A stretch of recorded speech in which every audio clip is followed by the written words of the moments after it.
நாம் தினமும் 18,000 பண்ணையாளர்களிடமிருந்து 1,70,000 லிட்டர் பாலை கொள்வனவு செய்து வருகின்றோம்.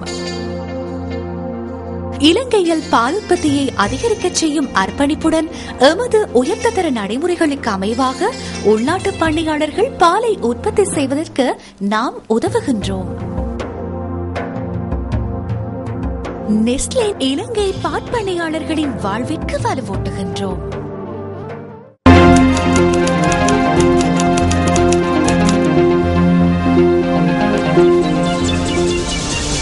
வணக்கம். நீங்கள் இணைந்து கொள்வது நியூஸ் ஃபர்ஸ்டின் இரவு 8 மணி பிரதான செய்தியுடன். உங்களோடு இணைந்து கொள்ளும் நாம் தாரணி தங்கராஜா, சிசிரகுமார், கிருஷாந்த் ராஜ். இன்றைய விரிவான செய்திகளுக்கு செல்லும் முன்னர் முதலில் தலைப்புச் செய்திகள். அடுத்த ஜனாதிபதி தேர்தல் தொடர்பில் கலந்துரையாடுவதற்கான ஸ்ரீலங்கா சுதந்திர கட்சியின் சந்திப்பு இன்று. ஓ பன்னீர்செல்வம் தமிழகத்தின் முதலமைச்சராக பதவி பிரமாணம். பொதுமக்களின் எதிர்ப்பினால் வடமராட்சி கிழக்கின் காணி அளவிடும் நடவடிக்கை நிறுத்தம். திருகோணமலை அரசாங்க அதிபர் மற்றும் பட்டினமும் சூழலும் பிரதேச செயலாளர் ஆகியோருக்கு ஆதரவாகவும் எதிராகவும் இருவேறு ஆர்ப்பாட்டங்கள். இரத்தினபுரி பஸ் தரிப்பிடத்துக்கு அருகில் பெண் ஒருவரை தாக்கிய போலீஸ் அதிகாரியின் சேவை இடைநிறுத்தம்.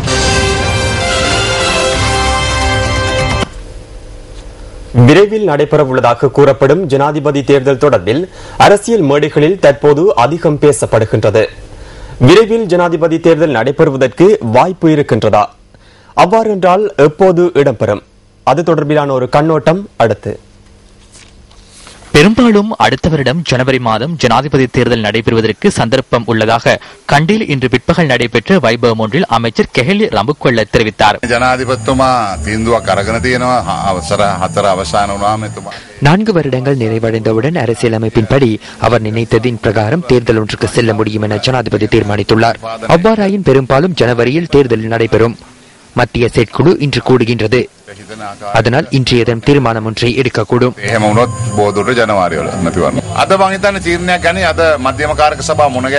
இலங்கை நிறைவேற்று அதிகாரம் கொண்ட ஜனாதிபதி முறைமை தொடர்பில் அரசியலமைப்பின் 7வது பிரிவில் குறிப்பிடப்பட்டுள்ளது. 1978ஆம் ஆண்டு அரசியலமைப்புக்கு அமைவாக ஜனாதிபதி ஒருவர் 6 வருடம் பதவி வகிப்பார். அத்துடன் ஒருவர் 2 தடவைகள் ஜனாதிபதியாக பதவி வகிக்க முடியும். எனினும் 2010ஆம் ஆண்டு செப்டம்பர் மாதம் மேற்கொள்ளப்பட்ட 18வது அரசியலமைப்பு திருத்தத்தின் மூலம் 2 தடவைகளுக்கு மேல் ஒருவரால் ஜனாதிபதியாக பதவி வகிக்க முடியும் என்ற திருத்தம் மேற்கொள்ளப்பட்டது. ஜனாதிபதி மஹிந்த ராஜபக்ச தனது 2வது பதவிக்காலத்திற்காக 2010ஆம் ஆண்டு ஜனவரி மாதம் 26ஆம் தேதி தேர்தலை நடாத்தினார். தனது முதலாவது பதவிக்காலத்தில் 4 வருடங்கள் நிறைவடைந்த பின்னரே ஜனாதிபதி தேர்தலை நடாத்தியிருந்தார். 2010ஆம் ஆண்டு ஜனவரி மாதம் 26ஆம் தேதி ஜனாதிபதி தேர்தல் நடைபெற்ற போதிலும் 2வது தவணைக்கான பதவிக்காலத்திற்காக 2010ஆம் ஆண்டு நவம்பர் 19ஆம் தேதி அவர் பதவி பிரமாணம் செய்து கொண்டார். உயர்நீதிமன்றம் இதற்கு முன்னர் வழங்கியிருந்த பொருள் கொடலுக்கு ஏற்ப ஜனாதிபதியின் 2ஆம் பதவிக்காலம் 2010ஆம் ஆண்டு நவம்பர் மாதம் 19ஆம் தேதியிலிருந்து ஆரம்பமாகின்றது. 18வது அரசியலமைப்பு திருத்தத்தின்படி இந்த வருடம் நவம்பர் மாதம் 19ஆம் தேதி நள்ளிரவுக்கு பின்னர் ஜனாதிபதியின் 3வது பதவிக்காலத்திற்காக மக்கள் ஆணையை கோர முடியும் என சட்ட வல்லுநர்கள் தெரிவிக்கின்றனர். ජනාධිපති ධූරයකට අවශ්‍ය සීමිත සංඛ්‍යාවක් නොමැතිව අසීමිත ප්‍රමාණයක් 18வது அரசியலமைப்பு திருத்தத்தின் மூலம் வரையறுக்கப்பட்ட தவணைகள் என்ற எல்லை இல்லாமல் எத்தனை தடவையும் போட்டியிடுவதற்கான இயலுமை இருக்கின்றது. அத்துடன் முதலாவது தவணையில் மாத்திரமன்றி எந்த ஒரு தவணையின் போதும் 4 வருடங்களின் பின்னர் மீண்டும் ஒரு முறை தேர்தல் நடத்துவதற்காக அவரினால் கோரிக்கை விடுக்க முடியும். ஜனாதிபதி பதவியில் இருக்கும் ஜனாதிபதிக்கு தனக்கு சிறந்த சந்தர்ப்பம் கிடைக்கும் போது தேர்தலை நடத்துவதற்கு சட்டத்தின் பிரகாரம் அதிகாரம் உள்ளது. යහපත් අවස්ථාවකදී යෙදීමට හැකියාව නිර්මාණය කරලා තිබෙනවා. ஜாதிக ஹெல உரிமைய எதிர்வரும் ஜனாதிபதி தேர்தலில் பல நிபந்தனைகளை முன்வைக்கும் என மேல் மாகாண சபை அமைச்சர் உதய கம்மன்பில தெரிவித்துள்ளார். கண்டியில் நேற்று இடம்பெற்ற கூட்டம் ஒன்றிலேயே அவர் இதனை தெரிவித்தார். ජාතික හෙළ උරුමයට රාජාබවතු ධම්මිකෝ කියන්න සිද්ධ වෙලා තියෙනවා. අපි නුදුරු අනාගතයේම நாட்டின் பௌத்தர்களின் உரிமைகளுக்காக எதிர்கால ஜனாதிபதி எதனை வழங்க வேண்டும் என்பதை நாங்கள் வெளிப்படுத்த உள்ளோம். அதன் பின்னரே அந்த வேட்பாளரை நாங்கள் ஆதரிப்போம். சம்பந்தன், ரோஃபகீம் மற்றும் தொண்டமான் ஆகியோர் வாக்குகளை காட்டி வரலாற்றில் பேரம் பேசினார்கள்.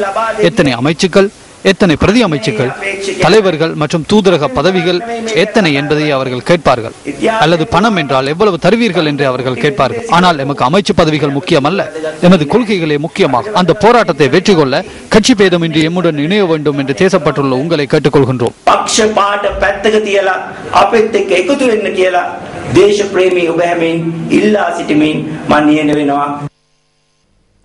பொதுமக்களும் மக்கள் பிரதிநிதிகளும் வெளியிட்ட எதிர்ப்பின் காரணமாக யாழ்ப்பாணம் வடமராட்சி கிழக்கு பிரதேச செயலாளர் பிரிவில் காணி அளவிடும் நடவடிக்கை இன்று தடுத்து நிறுத்தப்பட்டது.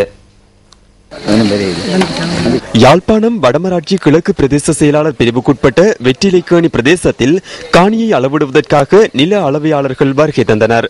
1965ஆம் ஆண்டிலிருந்து இந்த காணி சொந்த உரிமை எம்மிடம் இருக்கின்றது, உறுதி கூட இருக்கின்றது. நாங்கள் பல தடவைகள் வந்தும் இராணுவம் நம்மை இந்த பிரதேசத்திற்கு அனுமதிக்க முடியாதென கூறியிருக்கிறார்கள். தற்பொழுதுதான் இந்த பிரதேசத்தில் எங்களை அனுமதித்திருக்கின்றார்கள். 700 ஏக்கர்கள் இந்த பக்கத்தில் சுயரிப்பதாக கூறப்பட்டிருந்தது, நோட்டீஸில் அறிவிக்கப்பட்டிருந்தது. இந்த 700 ஏக்கருக்குள் எங்கண்ட காணியும் அதுக்குள்ள உள்ளடக்கப்பட்டிருப்பதை அறிந்து அதுக்கான செயற்பாட்டில் நாங்கள் ஈடுபட்டிருக்கிறோம். எங்களுக்கு இங்கே நாங்கள் பரம்பரையாக இருந்த காணி இங்கே நாங்கள் இப்போ இந்த இராணுவ பிரச்சனையாக 90ஆம் ஆண்டு படிக்கிட்டதால இங்கே நாங்கள் வர முடியாத காரணத்தினால வரவில்லை.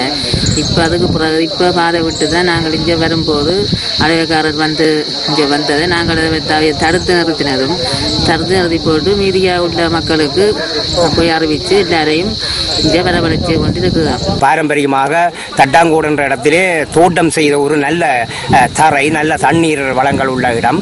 இந்த இடத்தை இவர்கள் சுவீகரிப்பதற்காக வந்திருப்பதன் நோக்கம் என்னவோ எங்களுக்கு தெரியாது. ஆனால் நாங்கள் சரியான முறையில் இந்த இடத்திலே எவ்வளவோ காலம் விவசாயம் செய்து அதிலே முன்முயற்சியாக ஈடுபட்ட நாங்கள் இன்று அந்த நிலங்களை எல்லாம் விட்டு அநாதைகள் போல இருக்கின்றோம். ஆகவே இந்த நிலங்களை தயவு செய்து இன்றையிலிருந்து இந்த இடத்துக்கு வர வேண்டாம் என்றும் இந்த உறுதி நிலங்களை நாங்கள் வழங்க மாட்டோம் என்றும் ஆணித்தரமாக உங்களுக்கு அறிய தருகிறோம். இந்த 700 ஏக்கர் காணியில் மேட்டு நில பயிர் செய்யக்கூடிய காணிகள், வயல் நிலங்களுக்குரிய காணிகள் எல்லாம் வந்து இருக்கின்றன.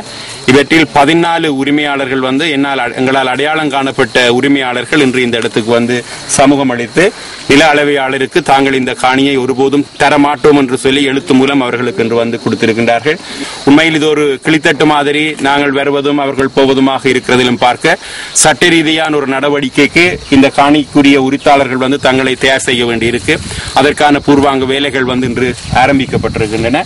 யுத்த கால பகுதியில் கூட இவ்வளவு ஏக்கர் நிலப்பரப்பளவில் எந்த ஒரு இடத்திலுமே வந்து ராணுவ முகாம்கள் வந்து இருந்ததில்லை. தீவிரமான யுத்தம் முன்னெடுக்கப்பட்ட கால பகுதியில் கூட இருந்ததில்லை. எல்லா இடங்களுமே மிக பாரிய அளவுக்கு நிலங்களை வந்து அரசாங்கம் ராணுவ எங்களுக்கு பொறுத்தவரையில் சந்தேகத்திற்கிடமான ஒன்றாகத்தான் நாங்கள் கருதுகின்றோம். எபோலா வைரஸ் போல எங்களுடைய மக்களுடைய நிலங்கள் சூறையாடப்பட்டுக் கொண்டிருக்கின்றன. நீண்ட காலமாக உங்களுக்கு தெரியும், பலிகாமம் வடக்கு பகுதியிலே 6300 ஏக்கரும், திருவண்ணாமலை சம்பூர் மாவட்டத்திலே 10,000 ஏக்கரும், மட்டக்களப்பு வாகரையிலே 10,000 ஏக்கரும், முருகண்டி பிராந்தியத்திலே 10,000 ஏக்கரும், இதே போல பல இடங்களிலே ஆயிரக்கணக்கான ஏக்கர்கள் சுவீகரிக்கப்பட்டுக் கொண்டிருந்த சூழ்நிலையிலே தற்பொழுது மீண்டும் விஸ்வரூபம் எடுத்திருக்கின்றது.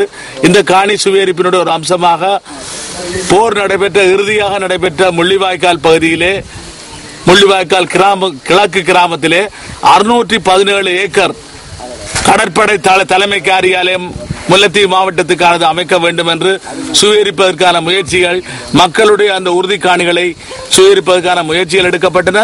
அந்த பகுதியில் கூடிய காணி உரிமையாளர்களும் மக்கள் பிரதிநிதிகளும் எதிர்ப்பு தெரிவித்ததை அடுத்து காணி அளவிடும் நடவடிக்கை நிறுத்தப்பட்டது. அத்துடன் காணி உரிமையாளர்கள் தமது எதிர்ப்பை வெளியிடும் வகையில் மகஜர் ஒன்றையும் கையளித்தனர். இதேவேளை காணி விவகாரத்தை அடிப்படையாக வைத்து கிழக்கு மாகாணத்தின் இரு பகுதிகளில் ஆர்ப்பாட்டங்கள் இடம்பெற்றன.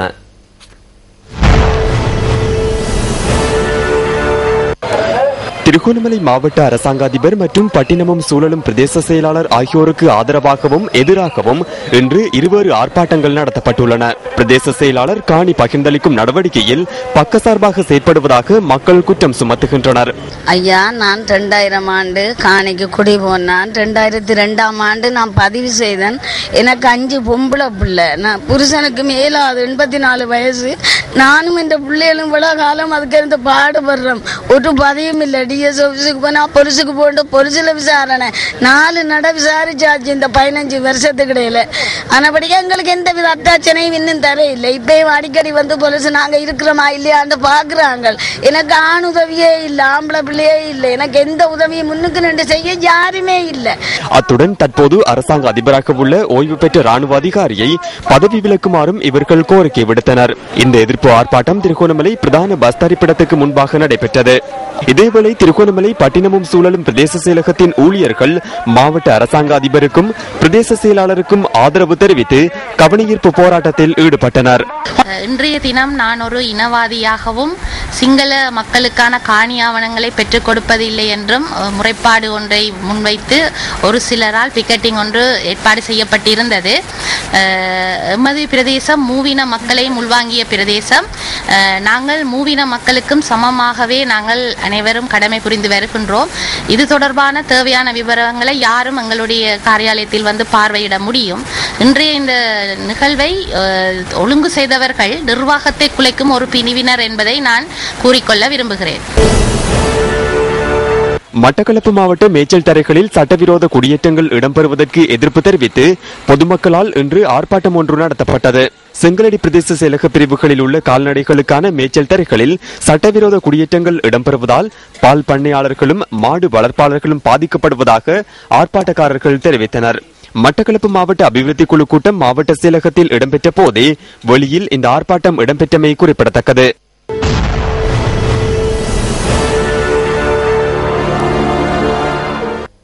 காணாமற் போனோர் தொடர்பான முறைப்பாடுகளை விசாரணை செய்யும் ஜனாதிபதி ஆணைக்குழுவின் அமர்வு பூநகரி பிரதேச செயலகத்தில் இன்று நடைபெற்றது. கிளிநொச்சியில் 3வது நாளாக இடம்பெற்ற காணாமற் போனோர் தொடர்பான முறைப்பாடுகளை விசாரிக்கும் ஜனாதிபதி ஆணைக்குழுவின் பகிரங்க அமர்வில் இன்று 47 பேரிடம் சாட்சியங்கள் பதிவு செய்யப்பட்டுள்ளன. ஆணைக்குழுவின் இன்றைய அமர்வில் புதிதாக 51 முறைப்பாடுகள் பதிவாகியுள்ளன.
நாளைய தினம் பூநகரி பிரதேச செயலகத்தில் இடம்பெறவுள்ள சாட்சி பதிவில் கந்தபுரம் கிராம சேவையாளர் பிரிவுக்குட்பட்ட 30 பேருக்கு அழைப்பு விடுக்கப்பட்டுள்ளது. காணாமற் போனோர் தொடர்பான முறைப்பாடுகளை விசாரணை செய்யும் ஜனாதிபதி ஆணைக்குழுவிற்கு இதுவரை 20,000க்கும் அதிகமான முறைப்பாடுகள் கிடைத்துள்ளன. வடமாகாணத்தின் நடவடிக்கைகளை ஸ்தம்பிதம் அடைய செய்ய அரசாங்கம் எத்தனித்து வருவதாக வடமாகாண முதலமைச்சர் சி.வி. விக்னேஸ்வரன் தெரிவித்தார். வவுனியாவில் நடைபெற்ற நிகழ்வு ஒன்றில் கலந்து கொண்டு உரையாற்றும் போதே அவர் இதனை கூறினார். வாழ்வெல்லை கூட கூட ஒன்றை மட்டும் நாம் அவதானித்து வருகின்றோம். எவ்வெந்த விதங்களில் எமது நடவடிக்கைகளுக்கு தடைகள் விதித்து எம்மை ஸ்தம்பித நிலைக்கு கொண்டு வர முடியுமோ அவற்றையெல்லாம் செய்ய எத்தனிக்கின்றது இந்த அரசாங்கமும் அதன் அடிவருடிகளும் என்பது எமக்கு நன்றாக விளங்குகின்றது. ஆனால் அதற்காக நாங்கள் வருந்தி கொண்டு வாழாதிருக்கவில்லை. மக்களின் வளமான வாழ்வை அவர்களுக்கு பெற்றுத்தர வழிமுறைகளை அமைத்தே வருகின்றோம். இதில் தனிப்பட்டவர்களினதும் தனியார் துறையினரதும் தரமான தரவுகளை பெற்றே முன்னேறி வருகின்றோம். உதாரணத்துக்கு பழையில் ஒரு காற்றாலை அமைக்க நடவடிக்கைகள் எடுத்தோம். இவை பற்றி ஆளுநரோ அரசாங்கமோ அறிந்தாராகில் அனைத்து வளங்களையும் வலியோயா பகுதிக்கு ஆற்றுப்படுத்தக்கூடும் என்ற பயத்தில் சில பிரத்யேக நடவடிக்கைகளை எடுத்தோம். இதை அறிந்து கொண்ட ஆளுநர் ஆட்சேபனை தெரிவித்தார். ஆனால் எமது மக்கள் சார்பான மக்கள் நலம் நோக்கி ஆற்றுப்படுத்தப்பட்ட நடவடிக்கைகளை அவர் தட்டிக்கழிக்க முடியாத நிலையில் அவற்றை ஏற்று சுமூகமான ஒரு சூழலை உருவாக்கியுள்ளார். அரசாங்கத்திற்கும் அதன் அலுவலர்களுக்கும் எமக்கும் இடையே அந்யோன்யம் அற்ற நிலை காணப்படுவதற்கு அரசியலே காரணம். அரசியலை மறந்து எமது மக்களின் நல்வாழ்விற்காக உழைக்கும் ஒரு பாங்கு எம் யாவர் மத்தியிலும் உருவாக வேண்டும். தனியார் துறையினரும் தனியார்களும் அரச சார்பற்ற நிறுவனங்களும் மனிதநேய நடவடிக்கைகளில் ஈடுபட ஆர்வம் காட்டினாலும் அரசாங்கம் அரசியல் எண்ண விருத்திகளிலேயே அதிகாரத்தை பாவித்து வருவது மனவருத்தத்தை தருகின்றது. நுவரெலியா மாவட்ட பாராளுமன்ற உறுப்பினரும் பிரஜைகள் முன்னணியின் செயலாளர் நாயகமுமான ஜே ஸ்ரீரங்காவின் பன்முகப்படுத்தப்பட்ட நிதியிலிருந்து நிர்மாணிக்கப்பட்ட கலாசார மண்டபத்தை திறந்து வைக்கும் நிகழ்வு நேற்று இடம்பெற்றது.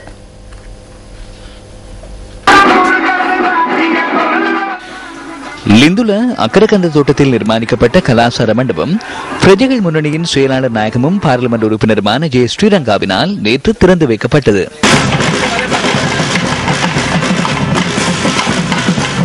இதன்போது பிரஜைகள் முன்னணியின் செயலாளர் நாயகமும் பாராளுமன்ற உறுப்பினருமான ஜே ஸ்ரீரங்காவிற்கு அமோக வரவேற்பு அளிக்கப்பட்டது.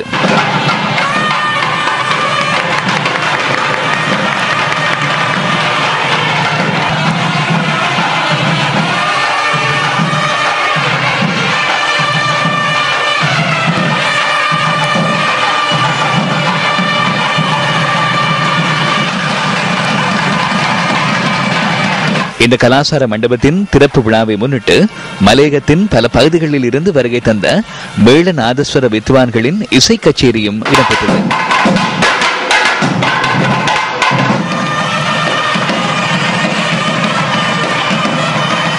இசை கச்சேரியில் கலந்து கொண்டவர்களுக்கு பாராளுமன்ற உறுப்பினர் ஜே ஸ்ரீரங்கா பதக்கங்களை அணிவித்து சான்றிதழ்களையும் வழங்கினார்.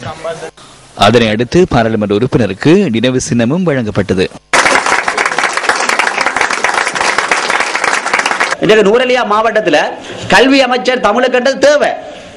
ஆனா திகாம்பரமாக சொல்லிருக்காங்க இலங்கை தொழிலாளர் காங்கிரஸுக்கு கொடுக்காதே. ஆனா அதை அரசாங்கத்திற்கு பெறுறதுக்கு முத்து சிவலிங்கத்துக்கு சக்தி இல்லை. கையாலாகாதவர் சொல்லிச்சு இலங்கை தொழிலாளர் கரண்ட் அடி படிச்சு நான் இப்ப உப்பு அடிச்சேன் உடனே இந்த கரண்ட் 10 நிமிஷத்துக்கு வரை 2 ரூபாய் போட்டாங்க கரண்ட்ல. அப்படியே அதை நான் இதையும் சொல்றேன். முந்தைய விளையாட்டுனா இப்ப பண்ணலாதுங்க. எந்த பாலிசி வந்து இவரை ஒரு நாளும் நான் லயத்திலிருந்து எடுக்க மாட்டேன். ஆனா இந்த பிள்ளைகளை லயத்துல விட்டுட்டு போக மாட்டேன். அதான் இந்த வேலை திட்டம். ஏன் இந்த கலாச்சார மண்டபம் இங்க வந்து பிள்ளைகள் ஓலவர் படிக்கிற பிள்ளைகள் 8 படிக்கிற பிள்ளைகள் இங்க படிக்கணும். இங்க தையல் மிஷின் போட்டு வேலை இல்லாத பெண்கள் வந்து தையல் மிஷின்ல தையல் பழகணும். இங்க வந்து சுயதொழில தண்ட காலில் நிக்கிறதுக்கு நாங்க பழகணும். அதுக்கு தான் இந்த கலாச்சார மண்டபம். இதேவேளை இந்த திறப்பு விழாவில் அக்கரகந்த தோட்டத்தில் உள்ளவர்கள் மாத்திரமன்றி அதனை சூழ உள்ள பகுதிகளில் இருந்து வருகை தந்தவர்களும் கலந்து கொண்டமை குறிப்பிடத்தக்கதாகும். இவர் இருந்த இந்த மண்டபத்துக்கு வந்து கட்டி கொடுத்ததுனால நிறைய கட்சிகள்ல இப்ப நிறைய வேலைகளை செய்து கொடுத்து வந்திருக்கிறார்கள். ஆனா இவர் வந்து எதிர்கட்சியில தான் இருக்கிறாருன்னு அதனால எதிர்கட்சியில இருந்து கொண்டு இருந்தும் இந்த மண்டபத்தை கட்டி கொடுத்திருக்காரு. ஆனா உண்மைக்கும் எடுத்துக்க போனா நாங்க எவ்வளவு காலமா இந்த சந்தாவை எந்த கட்சிகளுக்கும் கொடுத்து இன்னும் பார்க்க போனா எங்களுக்கு எந்த ஒரு தீர்வும் செஞ்சு கொடுக்கவில்லை. ஆனா இவர் பாருங்கள் ஒரு 3 வருஷ காலமா இருந்தாலும் கூட சீக்கிரமா அந்த மண்டபத்தை கட்டி கொடுத்தாரு. அவருக்கு தான் ரொம்பவே நன்றி சொல்லணும். தமிழகத்தின் 17வது முதலமைச்சராக ஓ பன்னீர்செல்வம் இன்று பதவி பிரமாணம் செய்து கொண்டார். சொத்து குவிப்பு வழக்கில் குற்றவாளியாக காணப்பட்ட ஜெயலலிதா ஜெயராமுக்கு சிறை தண்டனை விதிக்கப்பட்டுள்ள நிலையில் அனைத்திந்திய அண்ணா திராவிட முன்னேற்ற கழகத்தின் சட்டமன்ற குழு தலைவராக ஓ பன்னீர்செல்வம் நேற்று ஏகமனதாக தெரிவு செய்யப்பட்டார். தமிழகத்தின் 17வது முதல்வராக அவர் இன்று பதவி பிரமாணம் செய்துள்ளதோடு மாநில அரசின் அமைச்சரவை அமைச்சர்கள் இன்று மீண்டும் பதவி பிரமாணம் செய்துள்ளனர். மாறா பற்றும் கொண்டிருப்பேன் என்றும் இந்திய நாட்டின் இதேவேளை செல்வி ஜெயலலிதா ஜெயராமிற்கு வழங்கிய தீர்ப்புக்கு எதிர்ப்பு தெரிவித்து தமிழகத்தில் பல பகுதிகளிலும் எதிர்ப்பு நடவடிக்கைகளும் உண்ணாவிரத போராட்டங்களும் முன்னெடுக்கப்பட்டு வருகின்றன. முன்னாள் தமிழக முதலமைச்சர் எம்ஜிஆரின் உருவச்சிலைக்கு அருகில் அண்ணா திராவிட முன்னேற்ற கழகத்தின் சட்டசபை உறுப்பினர்கள் 5 ஆதரவாளர்களும் உண்ணாவிரத போராட்டத்தை ஆரம்பித்துள்ளனர். தமிழகத்தின் முன்னாள் முதலமைச்சர் ஜெயலலிதா ஜெயராமிற்கு வழங்கப்பட்ட தீர்ப்பினால் கவலையடைந்த 16 பேர் உயிரிழந்துள்ளதாக இந்திய ஊடகங்கள் தெரிவிக்கின்றன. அவர்களுள் 6 பேர் தற்கொலை செய்து கொண்டுள்ளனர்.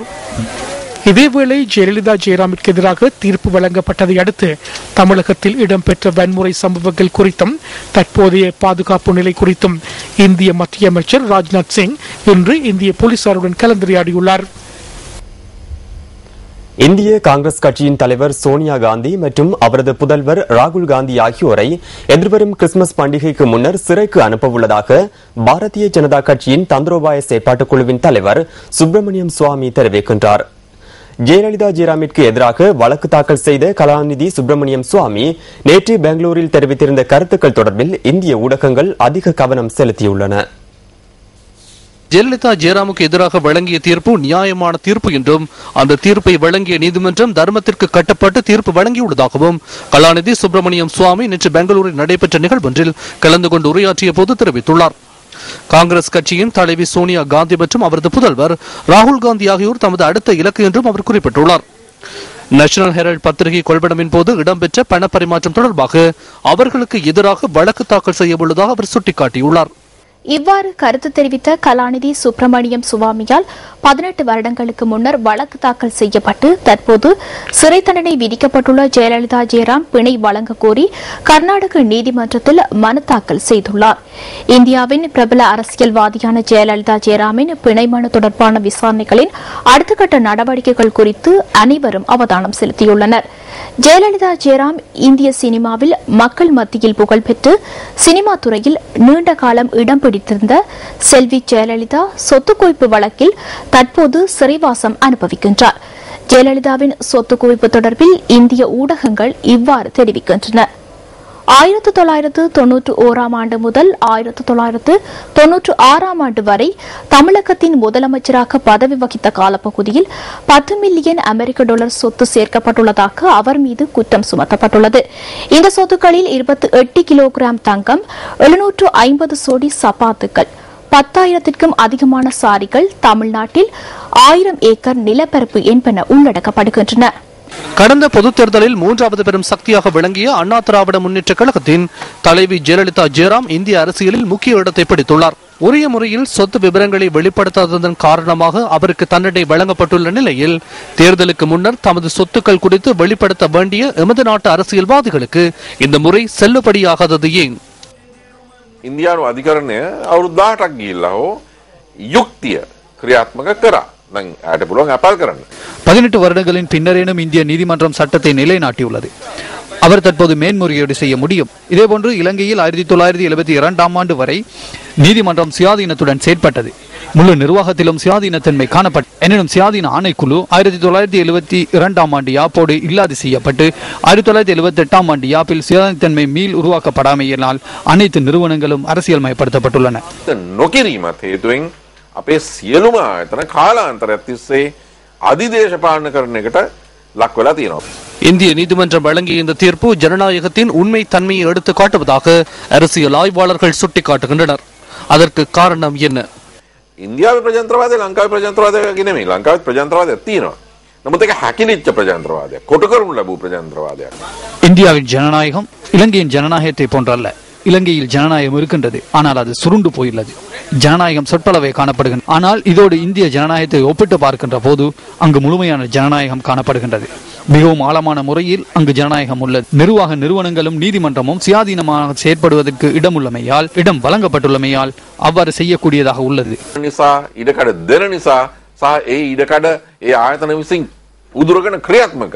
இந்த அறிக்கையை கேலி சித்திர வல்லுநர்கள் வெளியிட்டுள்ள கேலி சித்திரங்களுடன் நிறைவு செய்கின்றோம்.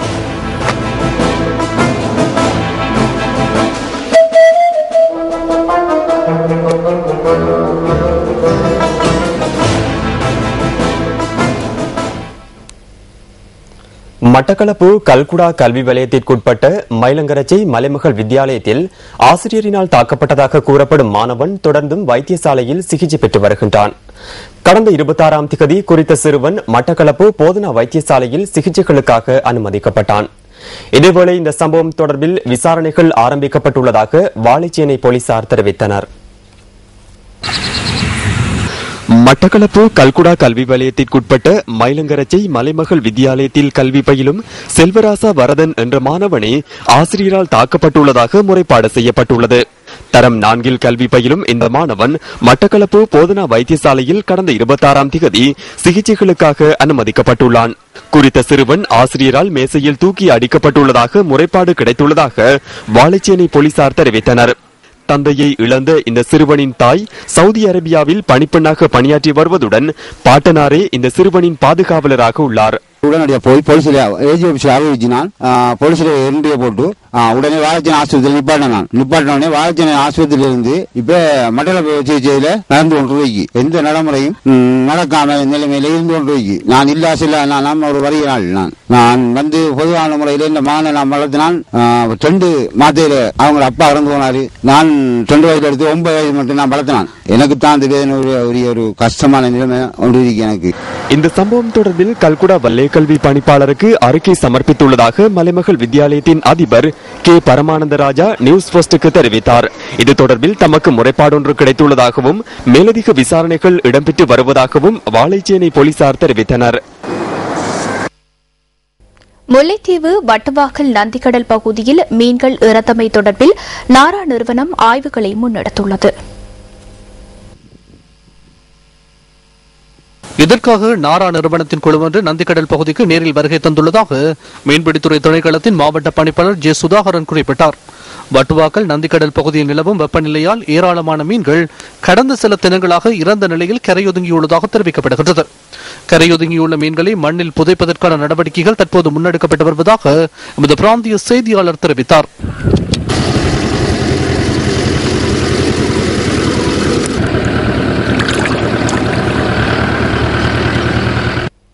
ரத்னபுரி பிரதான பஸ் நிலையத்திற்கு முன்பாக பெண் ஒருவரை தாக்கிய சந்தேக நபரான போலீஸ் உத்தியோகத்தரின் சேவை இடைநிறுத்தப்பட்டுள்ளது. குறித்த சம்பவம் குற்றவியல் முறைப்பாடாக பதிவு செய்யப்பட்டால் சந்தேக நபருக்கு எதிராக குற்றவியல் சட்டத்தின் பிரகாரம் நடவடிக்கை எடுக்கப்படும் என போலீஸ் ஊடக பேச்சாளர் சிரேஷ்ட போலீஸ் அத்தியட்சகர் அஜித் ரோஹன தெரிவித்தார்.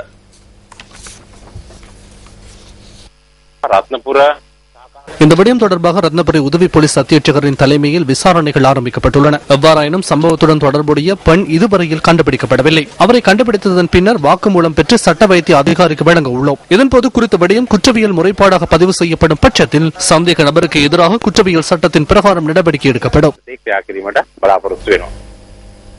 இரத்னபுரியில் இடம்பெற்ற பெண்ணொருவர் மீதான தாக்குதலை வன்மையாக கண்டிப்பதாக இன்று இடம்பெற்ற ஊடக சந்திப்பின் போது உரிமைகளுக்கான பெண்கள் அமைப்பு தெரிவித்துள்ளது.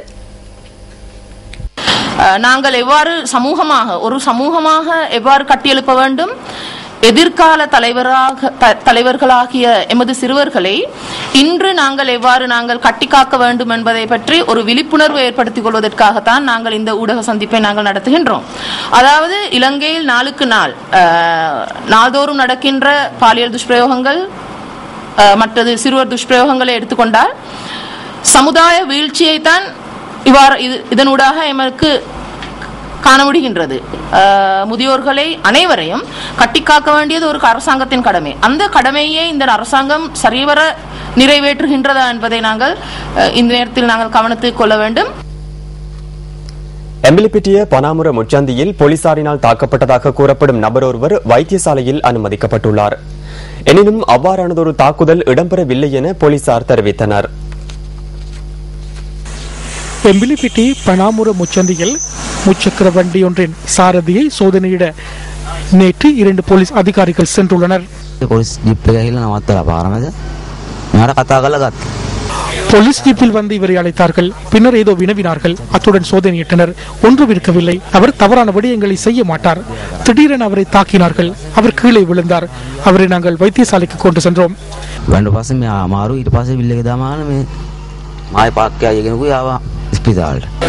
காயங்களுக்குள்ளான நபர் தற்போது எம்பிலிப்பிட்டிய வைத்தியசாலையில் சிகிச்சை பெற்று வருகின்றார். கஞ்சா விற்பனை செய்வதாக கிடைத்த தகவலுக்கு அமைவாக குறித்த முச்சக்கர வண்டியை சோதனையிட்டு விட்டு திரும்பிய பின்னர் முச்சக்கர வண்டி சாரதி கீழே விழுந்ததாக போலீசார் தெரிவித்தனர். பின்னர் அவர் வைத்தியசாலையில் அனுமதிக்கப்பட்டதாக போலீஸ் ஊடக பிரிவு தெரிவித்துள்ளது. போலீஸ் காவலில் இருந்த சந்தேக நபர்கள் உயிரிழந்த சம்பவங்கள் பல அண்மையில் பதிவாகியுள்ளன. வரக்காப்புல பிரதேசத்தில் 2 போலீஸ் அதிகாரிகளை கொலை செய்த 2 சந்தேக நபர்கள் பரஸ்பர துப்பாக்கி பிரயோகத்தில் பலி. வரக்காப்புல பிரதேசத்தில் 2 போலீஸ் அதிகாரிகளை கொலை செய்த மேலும் 2 சந்தேக நபர்கள் போலீசாரின் துப்பாக்கி பிரயோகத்தில் பலி. கொழும்பில் ஜீப்பில் ஏற்றிச் செல்லப்பட்ட போதைப் பொருள் கடத்தலுடன் தொடர்புடைய சந்தேக நபர் சாரதியின் களத்தை நெரிக்க முற்பட்ட போது விசேட அதிரடிப்படையினரின் துப்பாக்கி பிரயோகத்தில் பலி. கம்புருப்பிட்டியாவில் போலீஸ் கான்ஸ்டபிள் மற்றும் அவரது மனைவியை கொலை செய்த 2 சந்தேக நபர்கள் போலீசாரின் கைதில் இருந்தபோது வாவியில் குதித்து பலி. திவிலப்பிட்டியாவில் ஒருவருக்கு காயம் ஏற்படுத்திவிட்டு தப்பிச் சென்ற சந்தேக நபரை கைது செய்ய முற்பட்ட போது தப்பிச் சென்ற சந்தேக நபர் போலீசாரின் துப்பாக்கி பிரயோகத்தில் பலி. பல குற்றச் செயல்களுடன் தொடர்புடைய சந்தேகத்தின் பேரில் கைது செய்யப்பட்ட கழுசூட்டி எனப்படுகின்ற சந்தேக நபர் மற்றும் ஒரு சந்தேக நபரை காண்பிக்க அழைத்துச் செல்கையில் சாரதியின் களத்தை நெரிக்க முற்பட்ட போது போலீசாரின் துப்பாக்கி பிரயோகத்தில் பலி. අදාළ සැකකරුවා යම්කිසි ආයුධයක් භාවිතා කරලා තියෙනවනම් ஆயுதங்களை காட்டுவதற்காக சந்தேக நபர்களை அழைத்துச் செல்ல வேண்டிய தேவையில்லை. அவர்களுக்கு ஒவ்வொரு விதங்களில் தகவல்களை சேகரிக்க முடியும். ஒருவருக்கு கைவிலங்கு இடப்பட்டிருந்தால் அவரால் எல்லைகளை மீற முடியாது என்பது தெளிவாகின்றது. சந்தேக நபர்களை கைது செய்து அவர்களிடம் வாக்குமூலம் பெற்று வேறு சந்தேக நபர்களை அல்லது ஆயுதங்களை காண்பிக்க செல்கின்ற போதுதான் இவ்வாறான விடயங்கள் இடம்பெறுகின்றன. ඒගොල්ලන්ව අර වෙන සැකකරුවෝ පෙන්වන්න හරි වෙන ආයුධයක් පෙන්වන්න හරි ගෙනියනකොට තමයි මේ දේවල් සිදු වෙලා තියෙන්නේ. 25% மின் கட்டண குறைப்பு முதலில் வீடுகளுக்கு மாத்திரமே வழங்கப்படும் என இலங்கை மின்சார சபை தெரிவித்துள்ளது. ஏனைய பிரிவுகளுக்கான மின் கட்டண குறைப்பு தொடர்பில் இதுவரையில் கலந்துரையாடப்படவில்லை என இலங்கை மின்சார சபையின் ஊடக பேச்சாளரும் பிரதி பொது முகாமையாளருமான செனஜித் தசாநாயக்க நியூஸ் போஸ்டிற்கு தெரிவித்தார். ஸ்போர்ட்ஸ் ஃபர்ஸ்ட் மொபிட்டல் பிளாட்டினம் விருதுக்கான விண்ணப்பங்களை பெற்றுக் கொள்வதற்கான வாய்ப்பு உங்களுக்கு தற்போது கிடைத்துள்ளது. யாழ்ப்பாணத்தில் இன்று ஆரம்பித்த கிராமங்கள் தோறும் பயணிக்கவுள்ள எமது வாகன தொடரணியில் பங்கேற்பதன் மூலம் விருதுக்கான விண்ணப்ப படிவங்களை பெற்றுக் கொள்ள முடியும்.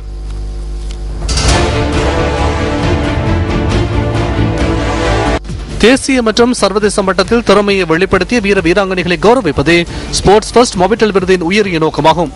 வீர வீராங்கனைகளுக்கு விருதின் நினைவு சின்னம் வழங்கி இந்த வாகன தொடரணி இன்று காலை யாழ் நகர மத்தியிலிருந்து ஆரம்பமானது.